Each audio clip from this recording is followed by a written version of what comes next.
Welcome to Daily Wisdom, Walking the Path with the Buddha, a podcast shared by David Roylance. This podcast is dedicated to guiding you to completely eliminate the discontent mind and the suffering it causes by attaining enlightenment. Learn and practice the teachings of Gotama Buddha that will guide you to fully attain a peaceful, calm, serene, and content mind with joy. To support this podcast, visit patreon.com/support Buddha or visit buddhadailywisdom.com, where you will discover a full range of courses, retreats, and online learning resources to assist you on the path to enlightenment. Now, here's our teacher to share more.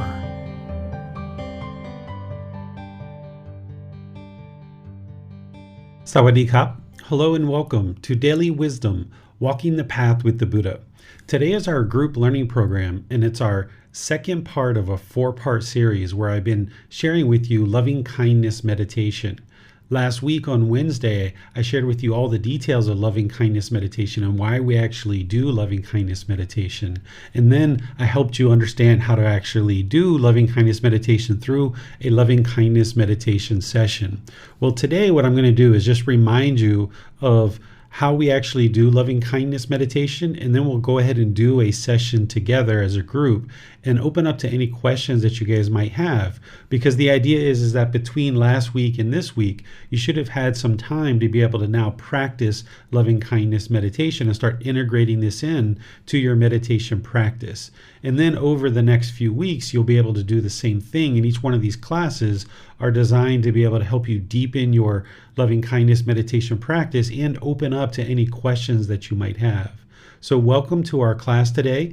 I talked about loving kindness meditation and ultimately helped you see with the words of the Buddha that he actually did teach loving kindness meditation, and it's meant to abandon anger, hatred, ill will, and all those lesser versions like frustration, irritation, annoyance, and so forth. Because as long as the mind is harboring this bitterness, this hostility, this aggression towards other beings, that's going to come out through your intentions, your speech, and your actions. And now you're going to function in a way that is harmful to them. So therefore, it's going to be harmful to you. Your speech and your actions are going to have this anger, hatred, ill will, this hostility, bitterness, this aggression in your speech and your actions. And when you put that out to others, that's what's going to ultimately come back to you. But this loving kindness meditation is designed to help you to transform the mind so that you can eliminate the anger, hatred, ill will, and all those lesser versions that motivate the unskillful conduct. And by you cultivating loving kindness in the mind so that you can then transform that anger and hatred into loving kindness, now in daily life, through your intention, speech, and actions, you can have this loving kindness, this genuine interest in seeing all beings be well. You can now function skillfully through your intention, speech, and actions rather than in a harmful way that's only going to harm others, so therefore it's going to harm you. And the way that I helped you understand this is that building on our other 4-part series of breathing mindfulness meditation, where I start out with chanting and then we do breathing mindfulness meditation, we inserted in the middle loving kindness meditation, where we do these affirmations on the out breath. May I be peaceful. May I be safe. May I be well. May I be free of all discontentedness in the suffering it causes. And last week we just did these 3 rings. May I, we, and all beings. And I encourage you to work with this and customize this based on individuals that you have challenges with in your relationships. People that you currently have perhaps anger or bitterness or hostility towards, that you can customize this and ensure that you're inserting those individuals into this meditation, as well as people that you currently have loving kindness for as well. That helps you to continue to grow that in the mind. And then after our loving kindness meditation, we went back to some breathing mindfulness meditation and then ended with some chanting. And we're going to do the same thing today, except I'm going to adjust the rings. Where last week it was just kind of an introduction to loving kindness meditation. We just did these 3 rings. Today I'm going to expand that and do some additional rings so that our loving kindness meditation is a bit more involved, that we have more rings. But keep in mind that as I'm guiding you in meditation, I'm constructing rings that are really applicable to all of us as I guide you in meditation. But it's important for you, when you do this on your own, that you create rings that are customized to your life. And I always suggest that you start with may I, and that you end with all beings. But then you go through these successive rings where perhaps you start with some people or some groups of people that you currently have loving kindness for, to help kind of bring that up in the mind and cultivate that, and then move to maybe some people or some groups of people that you're more neutral about, and then ultimately go to groups of people or individuals that you struggle with and you have anger and hatred towards, and ultimately finish with all beings, ensuring that you cover all beings. And what you're doing is you're moving in this loving kindness and moving out the anger, hatred, bitterness, any kind of hostility or aggression. And then you'll see that your relationships can improve, because now you're functioning in a way through your intention, speech, and actions that are permeating or filled with loving kindness. So before we actually do a meditation session, let me pause and see if you guys have any questions on anything I taught last week or this week, anything that you've uncovered in your meditation practice over the course of the last week that you might be interested to get some clarification on before we actually do our meditation session together today. The way that you ask questions is you put those into Facebook, YouTube, or Zoom.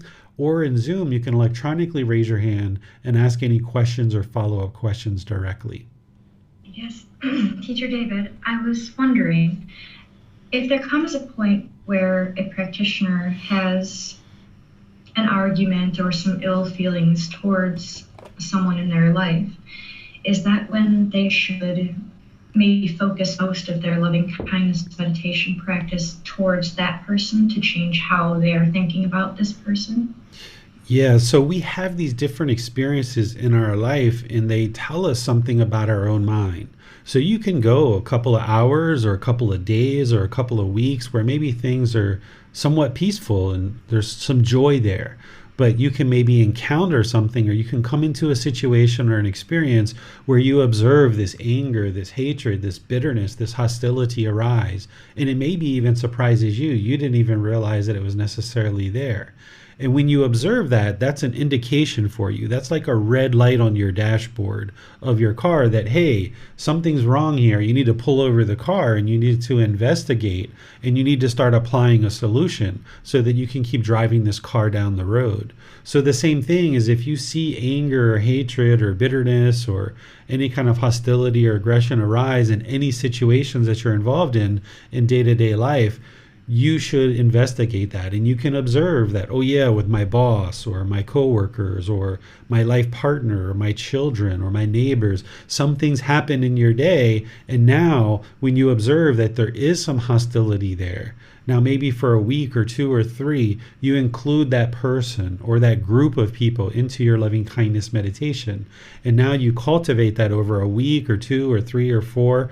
And now as you go through life, maybe you come in contact with those same people again, and you observe that you interact with them in a different way.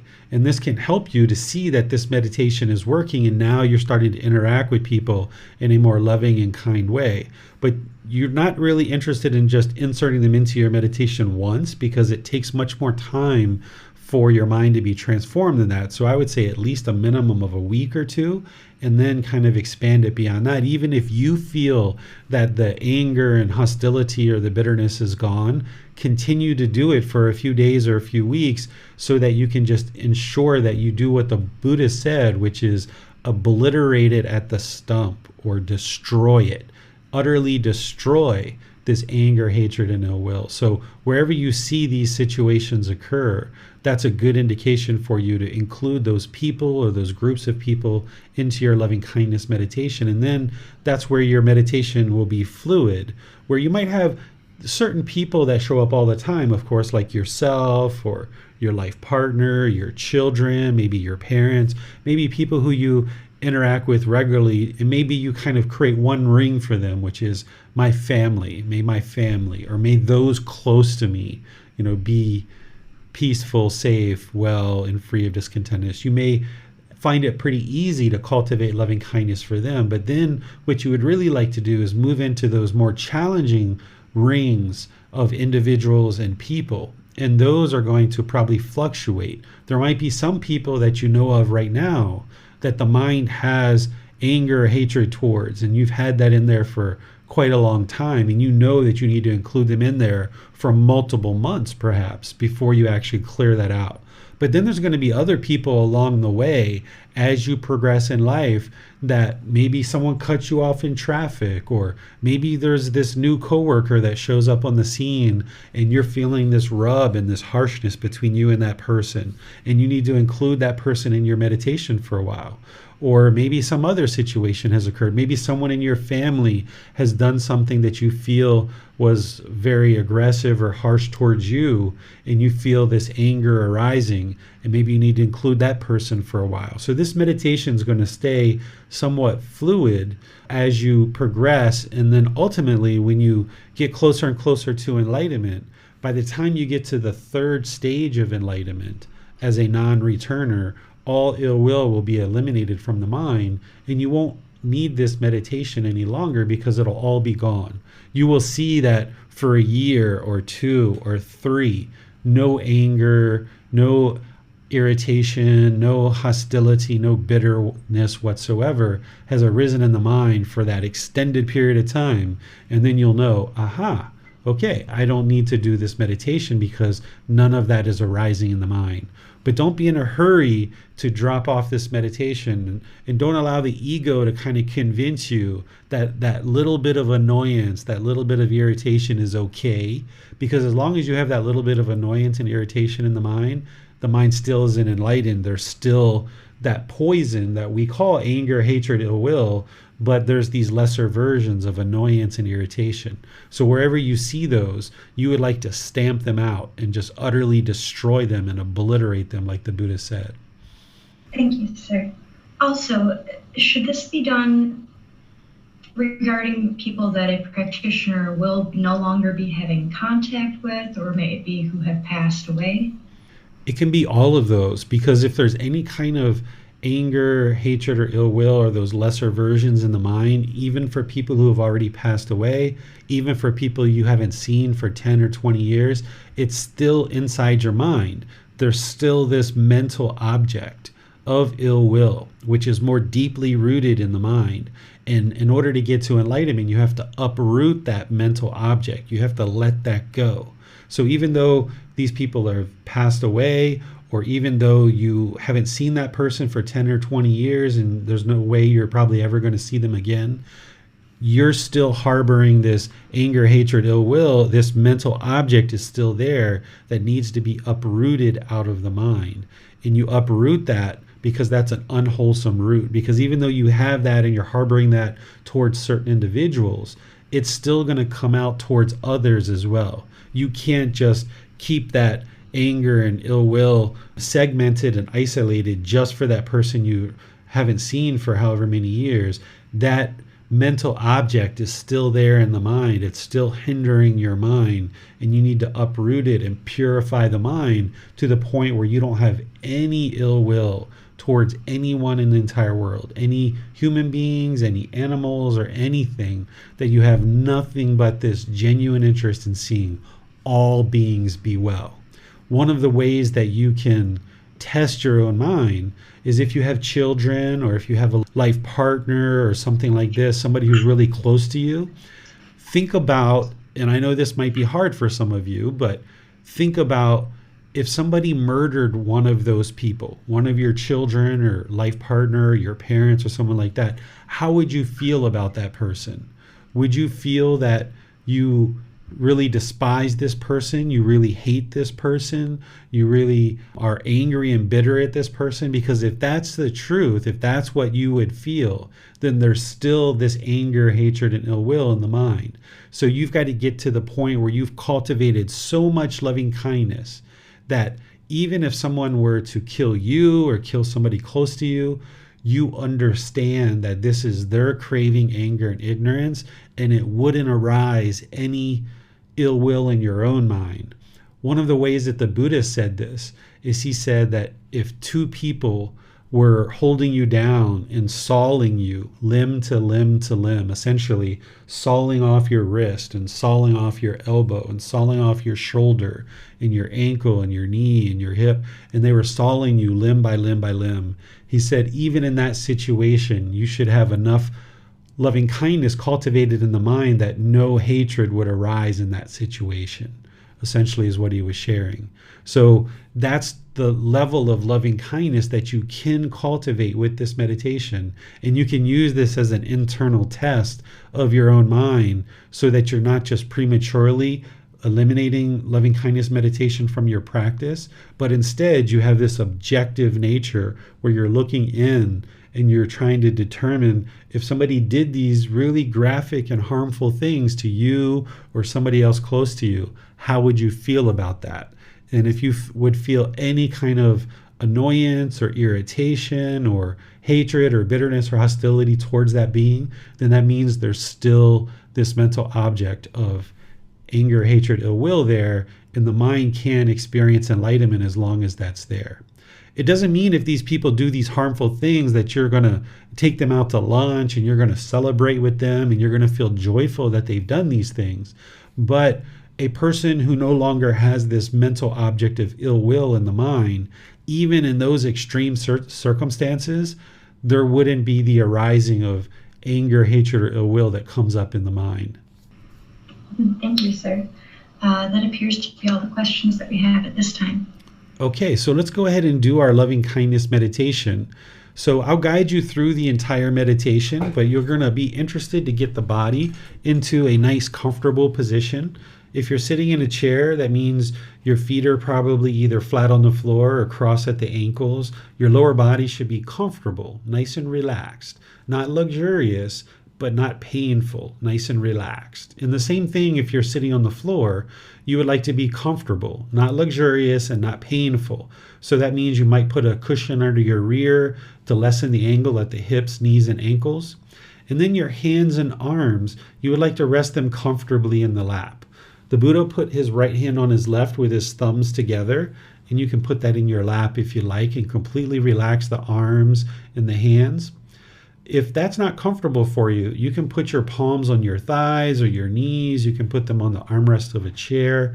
This isn't about everybody doing it exactly the same because it's impossible for everyone to do it exactly the same. So you're looking for a comfortable position here, not luxurious and not painful, so that the lower body and the hands and arms are completely relaxed. The upper body should be erect, not real stiff and not completely slouched, but in the middle, nice and erect. This keeps the mind attentive and alert during the meditation, because while you're meditating, you would like the mind to be attentive and alert so you can do the work of moving in this loving kindness and moving out the anger and hatred. Next, just close the eyes and start breathing in through the nose and out through the nose. You would like to establish a nice gradual breath, breathing in through the nose, experiencing the full breath, and exhaling out through the nose. Your breath isn't going to necessarily match to the guidance that I'm providing. So wherever you get to the next inhale, just breathe in through the nose. And then when you get to the next exhale, exhale out through the nose with a nice gradual breath. You're welcome to hang out here just establishing the breath, or if you know these chants, you're welcome to join along in the chants. After the chanting, I'll come back with some more guidance.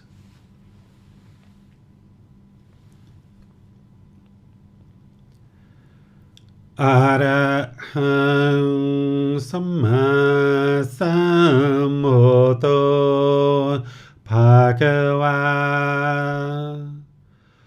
Bhutang Bhagavanang Abhivateyami Savakato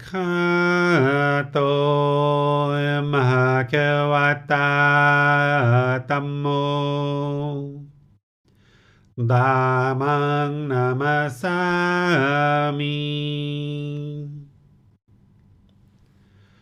Supatipano Bhagavato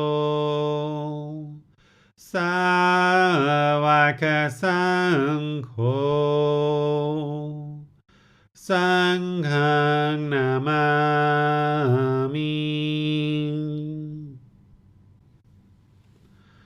Namo Tassa Bhagavato Arahato Samma Sambuddhassa Namo Tassa Bhagavato Arahato Samma Sambuddhassa Namo Tassa Bhagavato Arahato Samma Sambuddhassa Iti piso Bhagava Arahang Samma Sambuddho Vichacharanang Sammuno Sakhato Rokavito Anuttero Purisa Dhammasati Satatawa Manuasanam Bhuto Bhagavati.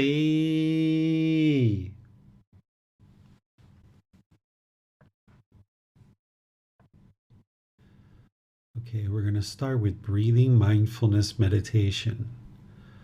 You should just be breathing in through the nose and out through the nose. Just establishing a nice, steady, consistent breath. Breathing in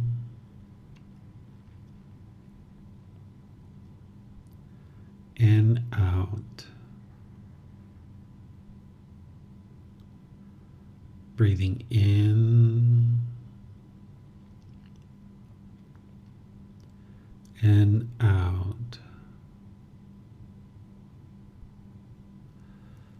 As you establish the breath, start focusing the mind on the breath. The sound of the breath coming into the nose, or the sensation of air that's moving into the nose. Focus the mind on the breath. This is the present moment. Breathing in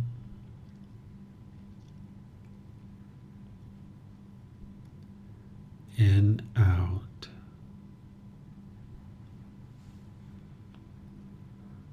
Breathing in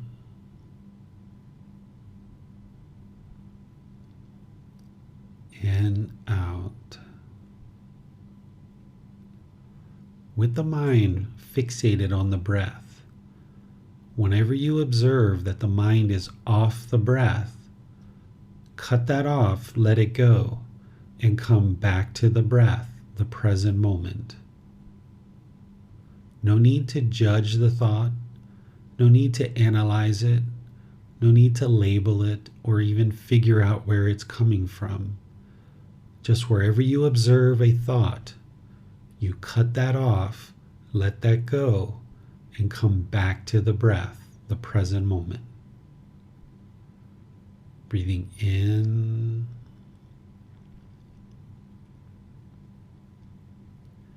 and out. I'm going to be quiet now and let you do this work of breathing mindfulness meditation. Cutting off the thoughts anytime you observe that the mind is off the breath. You have nowhere to go. There's nothing to do. No one needs you right now. This is your time to focus on the breath. Breathing in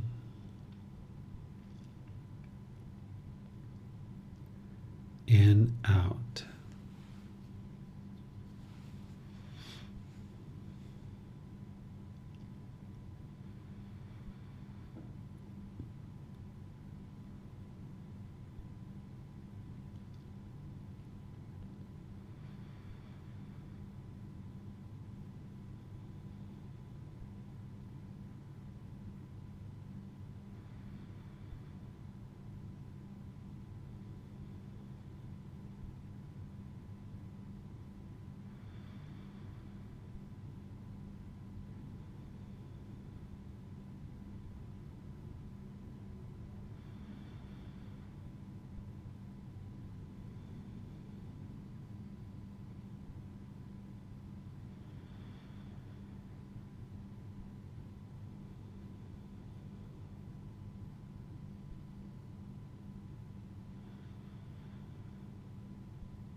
Continuing to focus on the breath, we'll now move into loving kindness meditation. When you get to the next out breath, wherever that is, repeat this affirmation in the mind. May I be peaceful.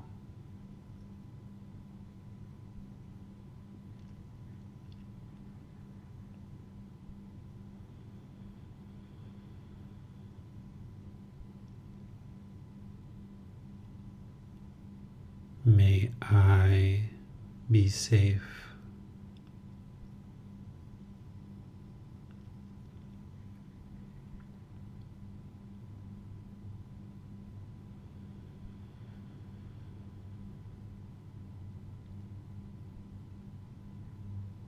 May I be well.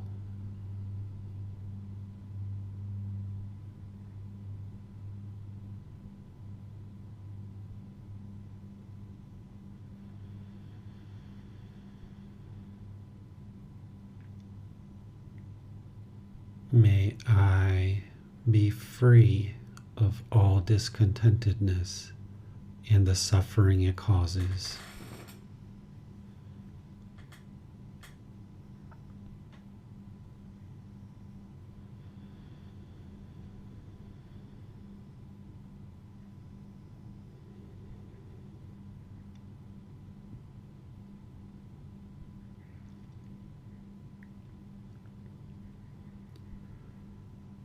May we be peaceful.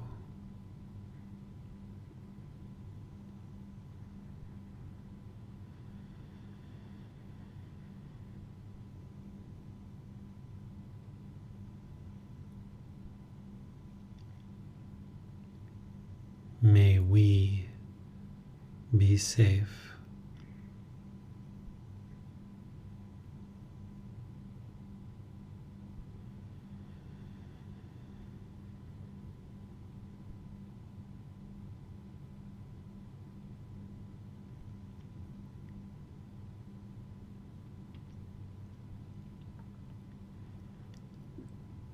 May we be well.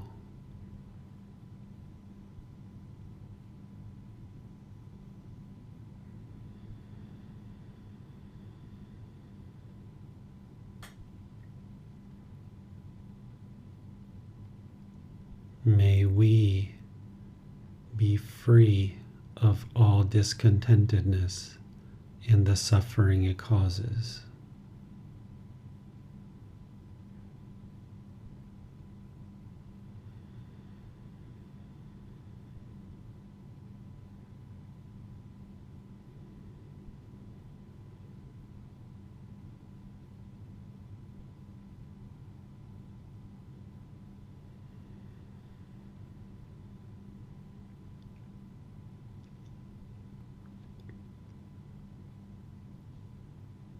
May those who are close to me be peaceful.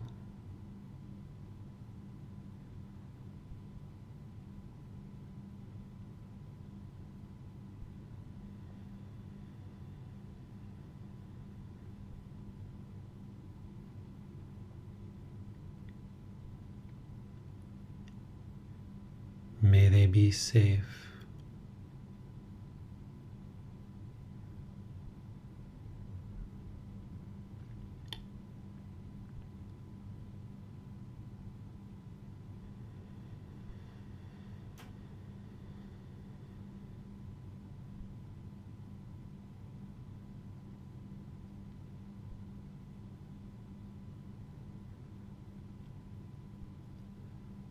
May they be well.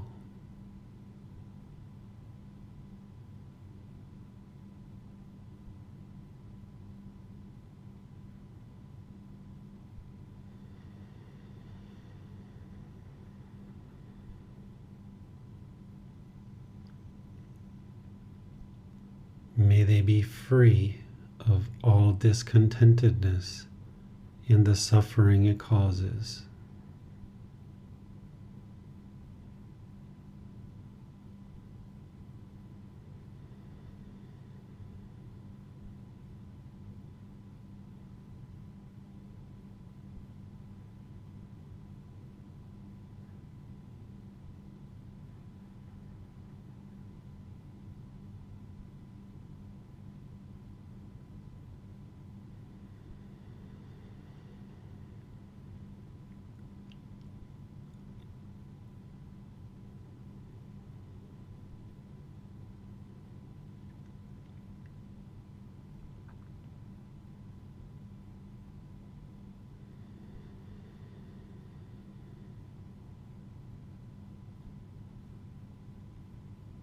May all those whom I've never met be peaceful.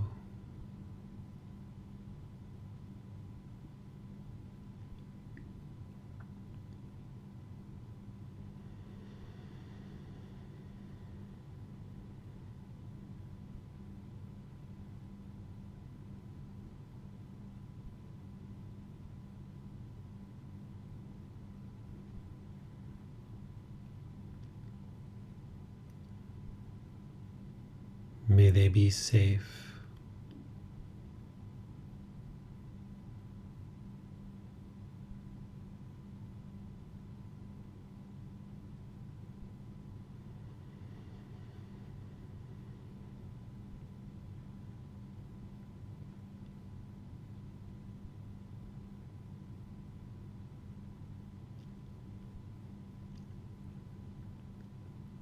May they be well.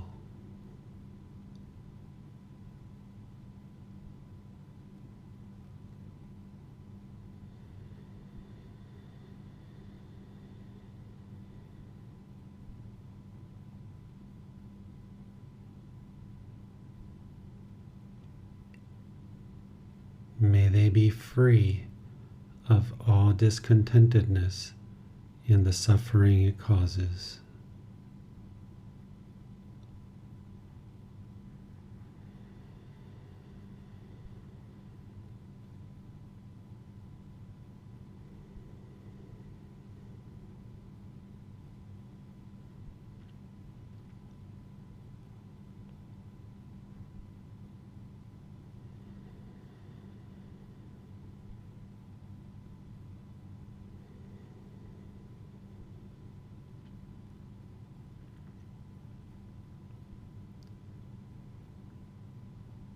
May all beings be peaceful.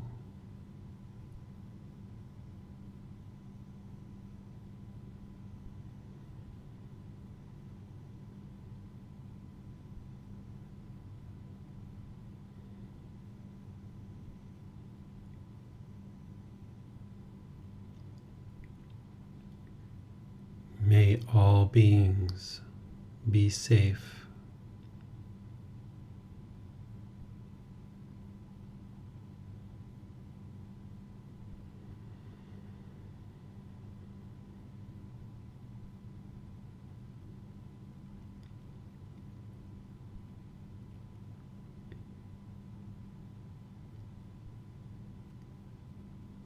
May all beings be well.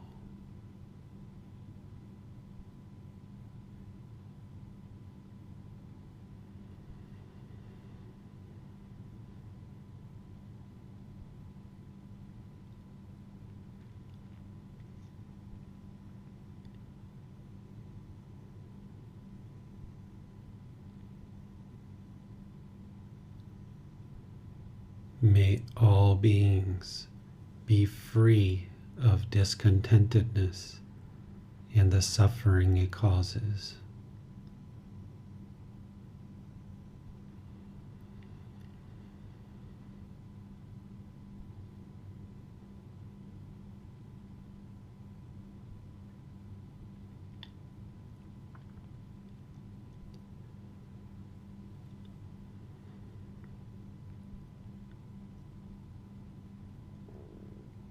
Now go back to breathing mindfulness meditation. Breathing in through the nose and out through the nose. Focusing the mind on the breath. Wherever you observe that the mind is not on the breath, cut that off, let it go, and come back to the breath. Breathing in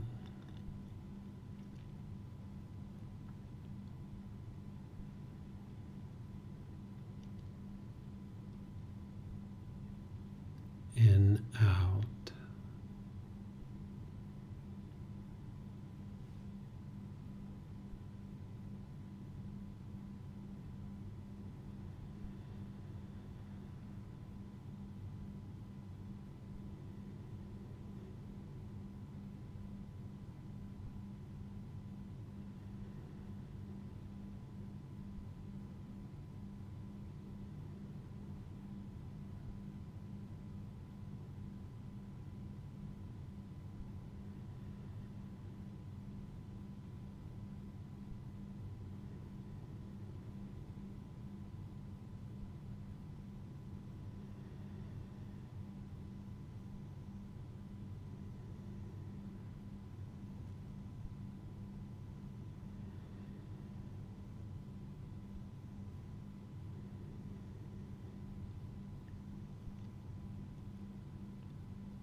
หังสัมมาสัมพุทโธภะคะวาพุทธังภะคะวันตังอภิวาเทมิสวากขาโตภะคะวะตาธัมโมธัมมังนามัสสามิสุปฏิปันโนภะคะวะโตสาวกสังโฆสังฆังนามามิ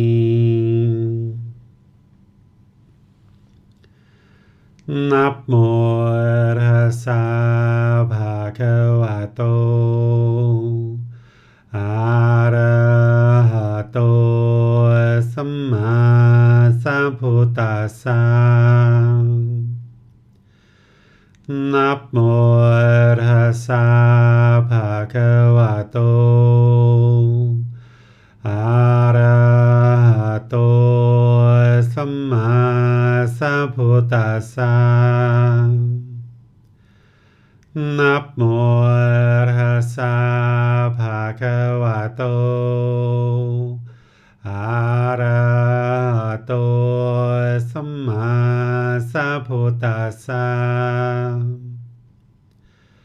อิติปิโสภะคะวะอะระหังสัมมาสัมพุทโธวิชาจารณังสัมโมโนสัคคะโตโรกาวิโต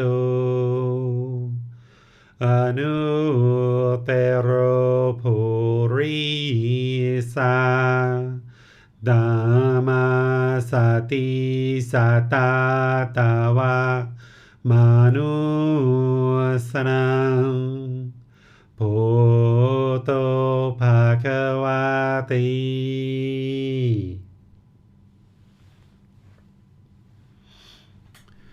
All right, if you guys would like to gradually make your way out of meditation,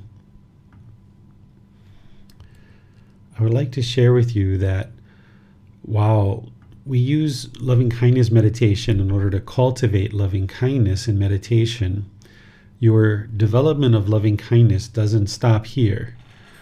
Your loving kindness meditation is where you cultivate it in the mind through meditation.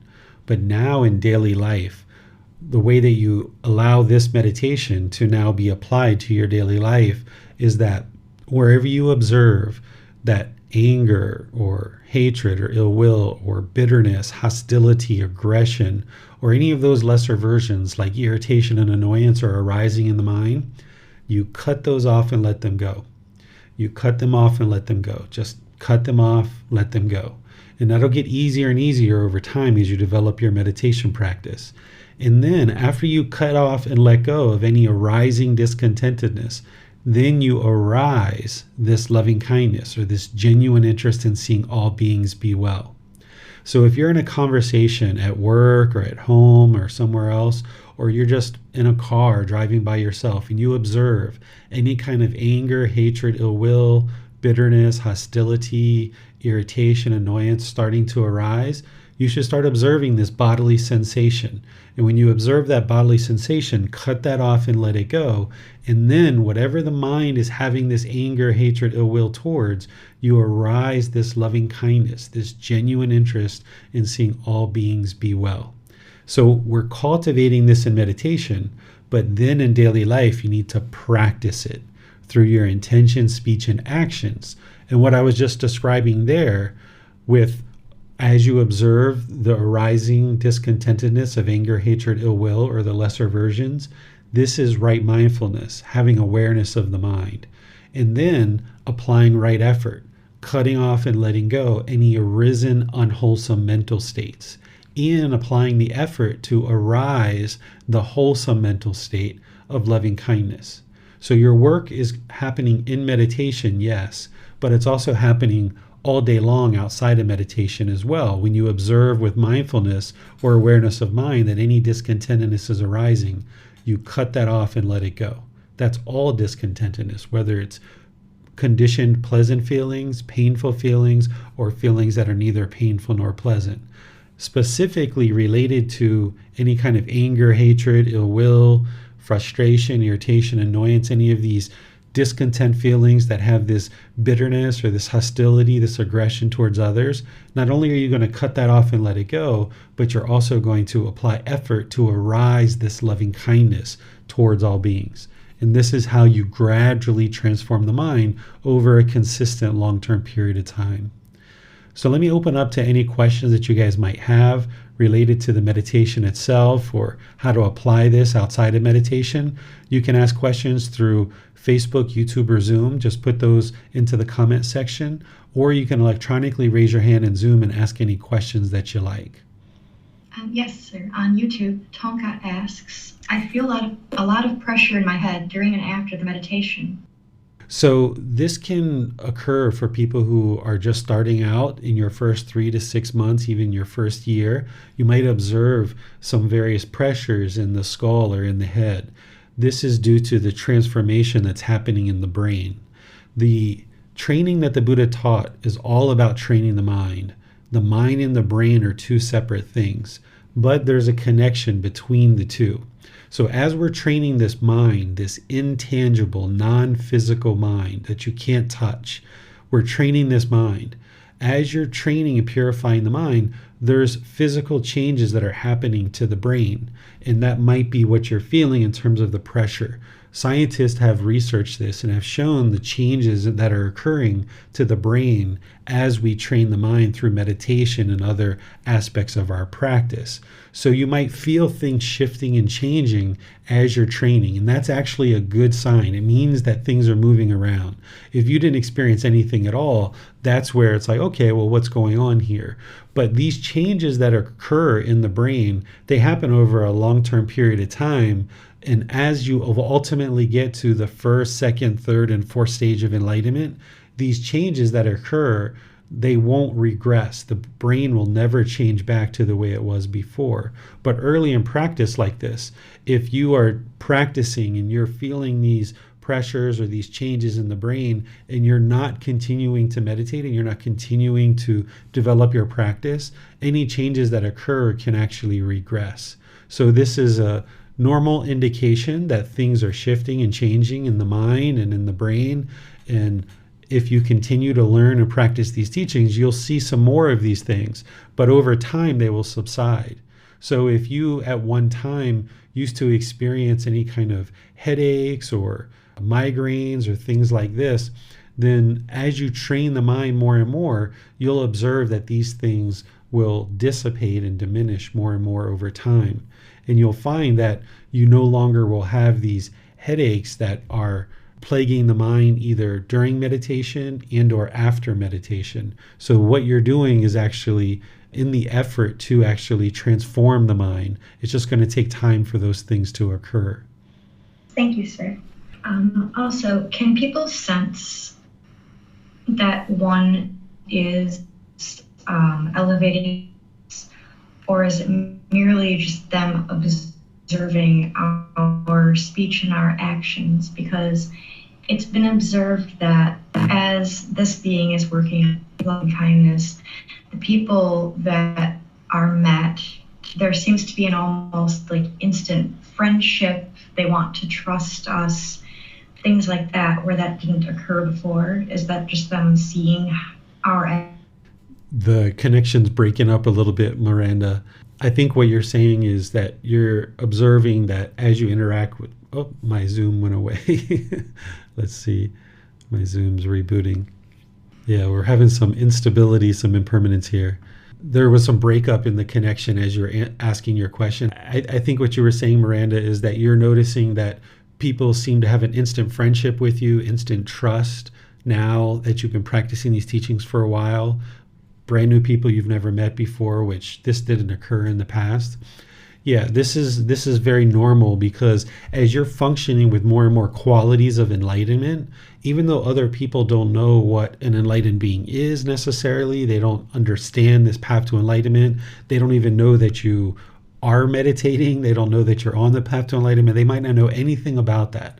But the way that the Buddha's teachings are delivered, and the way that they're taught, and the way that you practice them, is that they're the natural laws of existence, that all beings will, to a certain degree, start to observe, like, wow, this girl's so friendly, she's very polite, she's so respectful, she's never angry, she doesn't complain, she doesn't have a negative attitude, she's not disgruntled, she shows up to work on time, she does very good, diligent work, she's a hard worker, she gets along with her customers and her coworkers, and all these different qualities that the Buddha is training your mind to eliminate this pollution and bring in these wholesome qualities. As you're practicing these wholesome qualities, other people are going to observe those things. They're not going to necessarily call it generosity. They're not going to call it loving kindness or compassion or sympathetic joy or equanimity.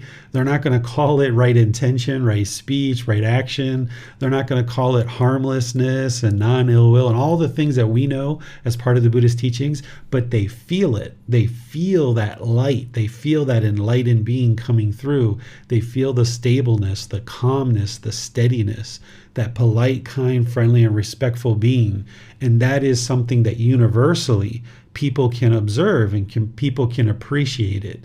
So this is why an enlightened being, the way that they function in the world, is they no longer meet with these drastic problems that just plague our life and burden us and drag us down. Instead, we still face certain challenges in certain situations, like starting a new job and learning a new job. That's challenging, or other things that we might do. But we know that all these things are impermanent, and that it's just a matter of getting wisdom to be able to apply to these situations, that then by applying wisdom, we will be able to make better and better results in our life. And this isn't something that we necessarily know or that we understand in the unenlightened state and when we're off this path. But when we get onto this path and we see the transformation to our mind, then we know that the same things that transformed our mind, and we're experiencing beneficial and improved results in training our mind, eliminating pollution, and cultivating wholesome qualities. We know that it's just a matter of doing those same things in this other part of our life, which is at work or anything else. So it looks like we dropped off there again, Miranda, but I continued the answer, so you'll hear it on the recording, and you'll hear it on the podcast. Yes, there seems to be some impermanence. Yeah, I'm all done with the answer to your question, but you didn't get the last 30 seconds of it, so you'll hear that on the YouTube and on the podcast or the Facebook video. Yes, thank you, sir. You're welcome. And Jan also had her hand raised, so let's go to her for her question. Thank you, Miranda. Thank you, Teacher David. I wanted to ask a question about a sensation I also have in my head often when I'm in meditation. This part of the head feels, I don't even know how to describe it, but there's an awareness of this part of the head here. Mm-hmm. Maybe it's a little tingly would be a way to describe that. And it's not distracting anymore, but for a while it was quite distracting. When I was in meditation, I would be paying attention to the breath, and then this sensation would occur, and it was difficult to ignore it for a while. If you had any guidance about that, it would be appreciated. Yeah, so this place right in the center of the forehead, kind of in the middle of the eyebrows, this is associated with the third eye. This is an inward-looking eye that you can kind of look inward at the mind, and you can start understanding what's going on in the mind, where there's this more awareness of the mind. And you will see statues, you'll see artwork where people will actually draw an eye right there, a third eye. And as you're awakening, as the mind is awakening, you can feel this tingling in that area. And people attribute it to a certain part of the brain, that is being affected. And scientists research this as well. We don't have a direct correlation, but it looks like there's a certain part of the brain that people are attributing this to, that as the mind awakens, there's this changes that are occurring to that particular structure in the brain. And that's probably what you're feeling and what you're observing is the changing of that occurring inside the skull and inside the brain. So that's normal. It'll continue for a certain period of time. It's impermanent. And eventually the mind will just be more and more awake, and you'll just always have this full awareness of everything that's going on in the mind, where now all those things are starting to really move in that direction, and you'll notice more and more changes like this. But this is all completely normal. Looks like my Zoom is frozen up again. Miranda and Jan, are you guys still there? Can you guys still hear me? You're back now. Thank you, Teacher David. Yeah, I'm not sure how much of that answer you heard, but it'll be on the recording for sure. Did you get all of that?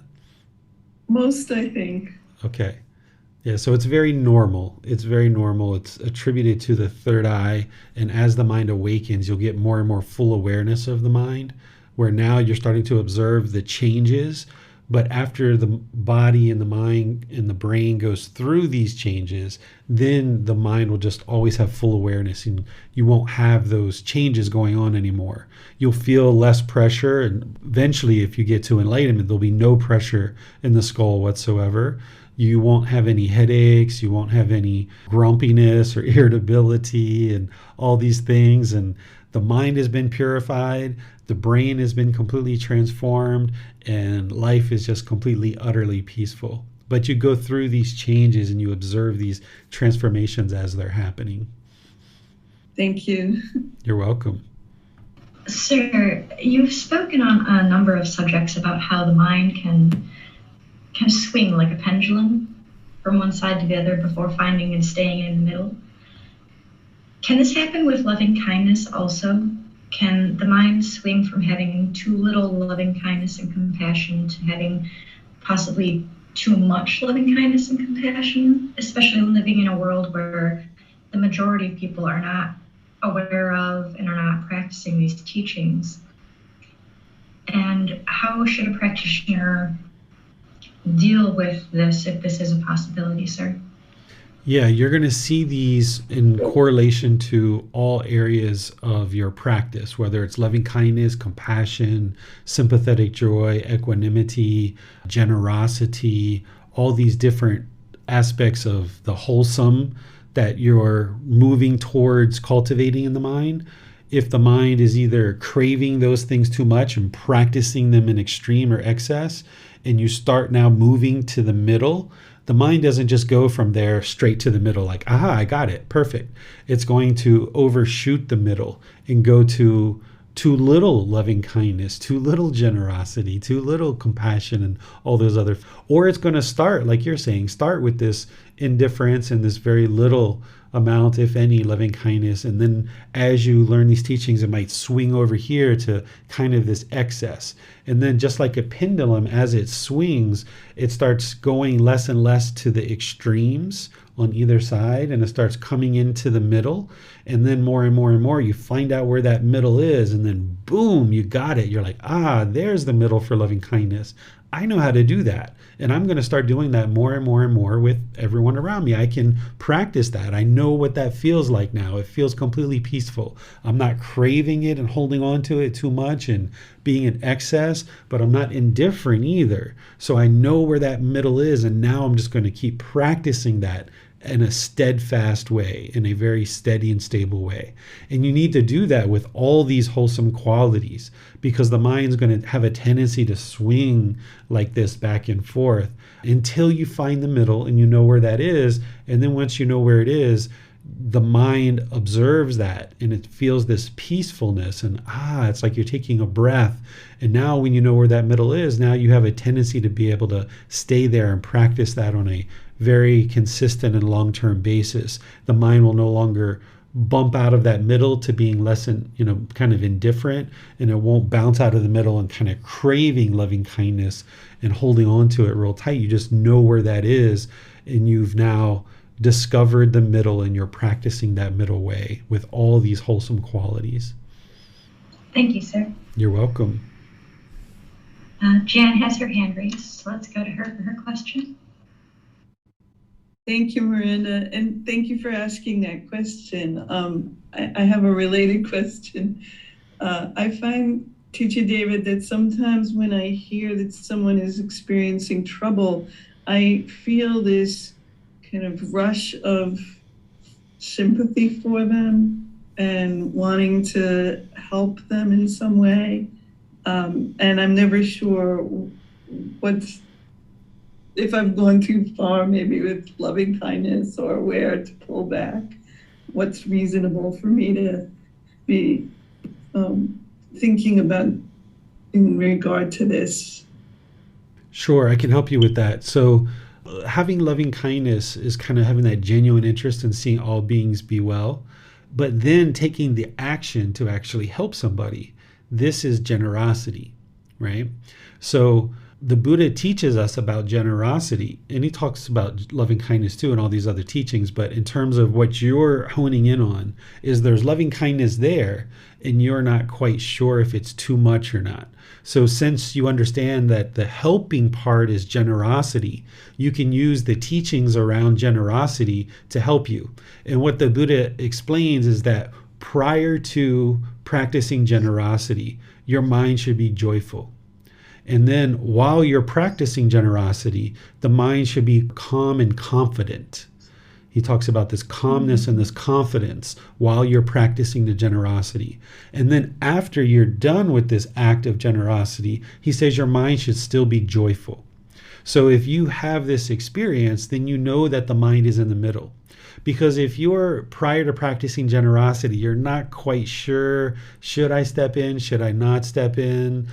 Am I giving too much? Am I giving too little? The mind is not quite stable there. It's not joyful. And then if while you're practicing the generosity, the mind is not calm and confident, the mind's bouncing around, again, the mind is not stable. It's doing this action out of craving because there's not this calmness and this confidence there. And then likewise, after you practice generosity, if there's this remorse, like, I didn't give enough, I should have gave more, I should have helped more, or, I helped too much, I shouldn't have done that, that was like unwise of me, why did I help so much? If the mind's not still joyful after the generosity, then you know that the mind is not stabilized in this middle way of practicing generosity. So be sure that the mind's joyful before and after. And then while you're practicing, have this calmness and this confidence that you're practicing in a way that's wholesome. And that's how you know you've met the middle, that once you have this loving kindness that you're practicing, then the action part is the generosity. And that's the part that you can monitor the mind and see where the mind is in the middle. And if you go through that situation and the mind isn't joyful before and after, and the mind isn't calm and confident while you're practicing, then in the future, you just aim to cultivate those whenever you're practicing generosity in any situation. Thank you, Teacher David. That was very helpful. You're welcome. It appears those are all the questions that we have for today, sir. All right. Well, I'll just end by thanking you all for joining for today's class, and continue your loving kindness meditation, because as you cultivate this each day in combination with your breathing mindfulness meditation, doing 2 to 3 meditation sessions a day for 30 minutes or more, building up to that. You may not be there yet, but you're building up to that.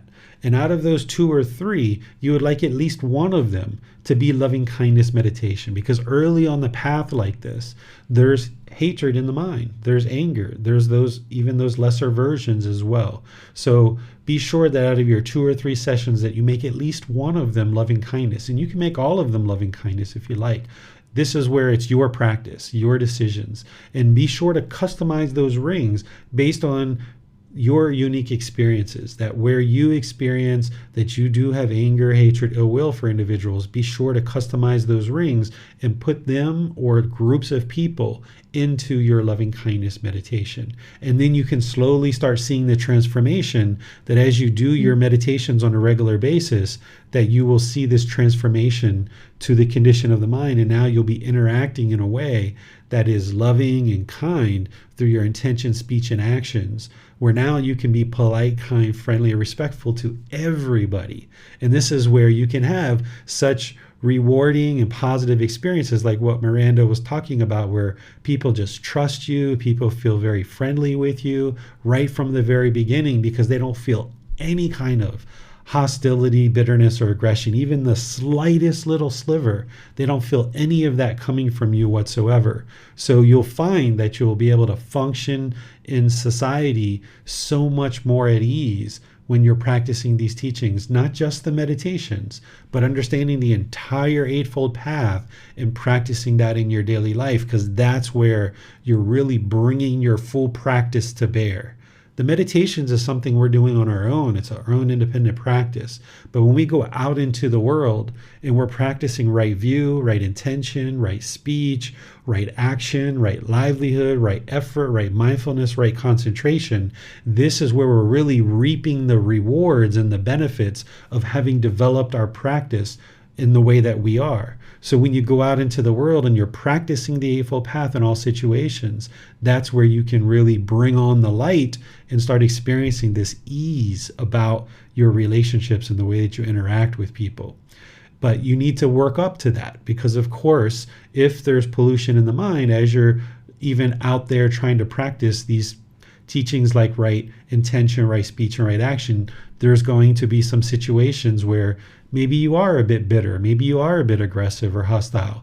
Where you observe that, you can apologize, you can cut that off, let it go, you can make amends, and then work to get better and work to improve, bringing your practice up closer and closer to that ideal, to the ceiling. The Buddha's teachings are like a ceiling, like an ideal. This is what an enlightened being would be practicing. That's what he's setting as the teachings of the Eightfold Path and all the others. And you're just working your way up to that. But you're going to be having these backward steps and then work up to it, and these backward steps and work up to it. But continue to work up towards that in all the relationships that you have and all the situations that you're involved in. And that's where you'll be able to reap the rewards of having done all this work, because now having done all this work, life is just so much easier for you, practicing the wisdom of the Buddha's teachings. This Sunday in our group learning program, I'm going to be teaching you guys Chapter 3, Enlightenment, What is Enlightenment? Here I'm going to be describing what is enlightenment, because this journey to enlightenment that you're embarking on, you need to understand what enlightenment is and what it isn't, because having the target and understanding what the ultimate goal is, now you can more easily navigate towards it. So that's why early in the book, I put this chapter of what is enlightenment so that students would deeply understand what enlightenment is. And now the rest of the book, chapter 4 on, is going to teach you how to actually get to that mental state. But chapter 3 is helping you to deeply understand what the goal is so that now you can actively navigate towards that goal through developing your life practice, which is shared throughout the rest of the book. And then next Wednesday, we're going to be in our third class of our loving kindness meditation series, where once again, I'll just probably remind some students that haven't joined us before what we're doing in loving kindness meditation, and then we'll just go right into loving kindness meditation and open up to any questions that you guys might have. So have a very lovely rest of your day. We'll see you in a future class. Be well. Sawadee ka. Thank you for listening to this podcast. To provide support for this podcast, visit patreon.com/support Buddha. To access more teachings, visit buddhadailywisdom.com. There, you will discover a full range of courses, retreats, and online resources to assist you on the path to enlightenment. Remember to establish a daily, consistent meditation practice, along with learning and practicing these teachings. A well-developed meditation practice is the foundation in which to train the mind to attain enlightenment.